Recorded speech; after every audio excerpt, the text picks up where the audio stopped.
Bon, avoue que tu as eu un petit peu peur. Bon, trêve de plaisanterie. Pour une fois, cette vidéo est un poil plus spéciale que d'habitude. On parle d'un sujet assez sérieux. Comme le titre de la vidéo l'annonce, on va parler de comment trouver son style. Et pour moi, il y a 2 étapes cruciales à ça. 2 étapes d'ailleurs que j'ai rarement pu voir toutes les 2 abordées en une seule vidéo. Donc voilà pourquoi j'en parle aujourd'hui à mon tour. Bon, pour la première étape, c'est plus lorsque vous débutez, c'est-à-dire quand l'anatomie principale n'est pas acquise et que vous avez encore du mal à reproduire un dessin d'observation. Eh bien, à l'actuel, aussi fou que ça puisse paraître, vous avez déjà un style. C'est comme l'écriture, tu apprends à ta façon et tu progresses à ta façon en fonction de ce qu'on t'a montré au départ. Donc si je reprends l'exemple de départ, pour l'écriture, ce serait l'alphabet. On a tous connu le même alphabet, mais pourtant on a tous un style d'écriture différent. Et du coup, le dessin, c'est encore plus complexe que ça. Mettons, quand tu étais petit, tu as sûrement vu un dessin dans un supermarché qui t'a probablement marqué, et tu vas le reproduire plus ou moins inconsciemment, ainsi que de croiser d'autres références de dessins que tu as vues dans un dessin animé et autres, et inconsciemment, ça fera quand même un style plutôt unique, et une base de départ que tu vas plus ou moins garder inconsciemment. Et déjà rien qu'avec ça, ça va entraîner ton regard, ta mémoire et tes mouvements. Donc voilà, dès le début, on part sur le fait que vous avez déjà tous un style. Mais alors voilà, pourquoi je parle de 2 étapes? La vidéo pourrait juste s'arrêter là. Bon, la première étape est importante pour rappeler que chacun de vous est unique et a une inspiration unique. Mais un style va vraiment s'affirmer une fois que vous aurez réussi à bien faire une partie de l'anatomie et de la base de vos dessins.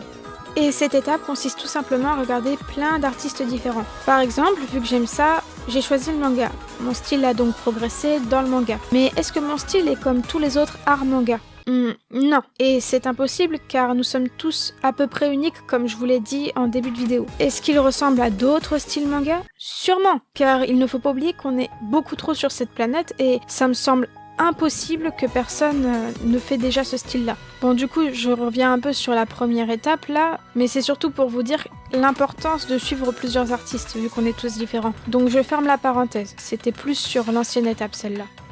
Donc pour y revenir, vous allez suivre tous ces artistes. Il y en aura parmi eux qui vous frapperont. Vous allez trouver un détail super original et le reproduire à votre tour. Et parfois ce sera peut-être même fait inconsciemment, jusqu'à peaufiner de plus en plus vos dessins et ça va enfin aboutir à quelque chose d'unique. Par contre, je rappelle que ce n'est pas parce que vous aimez juste le manga par exemple que vous ne pouvez pas vous intéresser au cartoon et au réalisme. Au contraire, c'est important parce que ça vous permet de rajouter encore plus de détails que vous allez par exemple aimer dans le cartoon ou dans le réalisme et de le rajouter à un style manga. Tout peut se combiner, donc allez-y à foison. Personnellement, je trouve que c'est une bonne chose de tout tester et ça nous pousse à sortir aussi d'une certaine zone de confort pour pallier nos problèmes. Et donc du coup, ce qu'on appelle le style, c'est surtout des détails. Des détails qu'il ne faut pas se forcer à faire lors de l'apprentissage, au risque de vite se perdre. Je vais essayer de la refaire sous forme d'exemple, mais mettons, vous avez du mal avec l'anatomie. Vos torses sont trop petits, vos jambes sont trop grandes, les pieds sont mal dessinés, les mains sont compliquées, les doigts, on dirait plus des knackis que des doigts. Je dis des bêtises, mais imaginez la totale. Mais vous savez dessiner des chaussures et des plis. Bah c'est super, c'est magnifique, mais c'est des détails qui de base vont être compliqués à reproduire si vous n'avez pas un bon mannequin. Donc au final, dessiner des jolies chaussures et de jolis vêtements ne vous servira à rien si de base votre mannequin est tout cassé. Bon, je vais conclure la vidéo, mais avant je veux dire pourquoi j'en parle, parce que ça me semble important. Voilà, ça fait un bout de temps que je vois beaucoup de gens me poser la question ou parler de leur style, se torturant l'esprit à en trouver un, et je vous avoue que j'ai tout de suite pensé que c'était l'effet médiatique qui faisait ça. En cherchant un style, on cherche à être original et à se démarquer des autres. Mais ça devrait pas être la préoccupation première. Ce qui devrait vraiment être important, c'est votre propre progression. Tout ça viendra naturellement après, alors si vous faites partie de ces personnes, ne vous inquiétez pas, tout vient à point à qui sait attendre.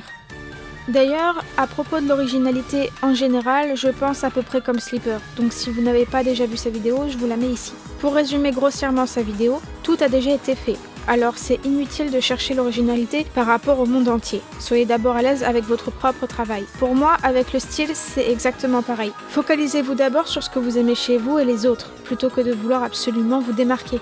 Je pense que c'est surtout les réseaux sociaux qui provoquent ça. Et d'ailleurs, si jamais vous vous sentez vraiment mal à cause de ça, personnellement, je vous conseille de prendre une pause sur les réseaux sociaux le temps de respirer un peu pour ne pas que vous ayez mal trop longtemps au fond de vous. Parce que je sais que parfois les réseaux sociaux, ça peut complètement détruire alors qu'on ne se rend pas du tout compte que c'en est la cause. Aussi, pour mon expérience personnelle, j'ai eu la chance de grandir loin des réseaux sociaux. Donc, je n'ai pas eu la pression d'autrui qui m'a effrayée. Et j'ai aussi essayé plusieurs styles que j'aimais bien, dont du cartoon ou du réalisme, ou même des styles d'artistes que j'appréciais beaucoup. D'ailleurs, une petite parenthèse sur le fait que si vous voulez vous aussi recopier le style d'autres artistes pour tester ainsi que le poster en ligne, c'est très important de les citer ou de les mentionner. Alors s'il vous plaît, n'oubliez pas. J'espère malgré tout que cette vidéo vous aura aidé ou même un peu rassuré. D'ailleurs, si vous avez des anecdotes vis-à-vis de ce sujet, n'hésitez pas à en parler en commentaire, que ce soit pour moi ou les autres personnes, ça pourrait s'avérer très intéressant et enrichissant à lire. Pour le moment, je cherche encore un peu mon style de vidéo sur YouTube, donc c'est normal si ces prochains mois les vidéos se diversifient un peu, mais je resterai quand même sur du contenu purement dessin. Donc n'hésitez pas à me soutenir avec un petit like ou si ce n'est pas déjà fait en vous abonnant à ma chaîne. Sur ce, je vous souhaite une bonne journée à tous. Bye bye!